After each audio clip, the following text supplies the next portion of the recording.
सभी को नमस्कार, प्रणाम।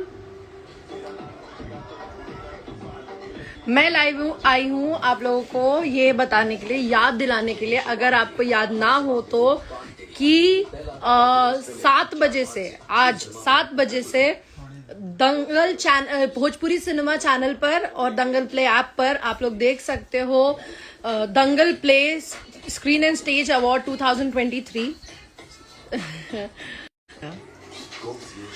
तो 7 बजे से 3 मिनट बाद Dangal play screen and stage awards 2023 telecast होने जा रहा है भोजपुरी सिनेमा पर और दंगल प्ले ऐप पर। तो जिन्होंने भी अभी तक दंगल प्ले ऐप को डाउनलोड नहीं किया है वो डाउनलोड कर ले और सब्सक्राइब भी कर ले, अगर वो आप लोग देखना चाहते हो Dangal play screen and stage awards 2023।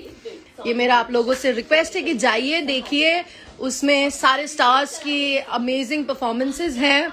मेरा फेवरेट जो है वो है ऑब्वियसली मेरा और खेसारी सर का परफॉर्मेंस, और मेरा फेवरेट है उसमें दिनेश सर, मनोज सर और रवि सर का।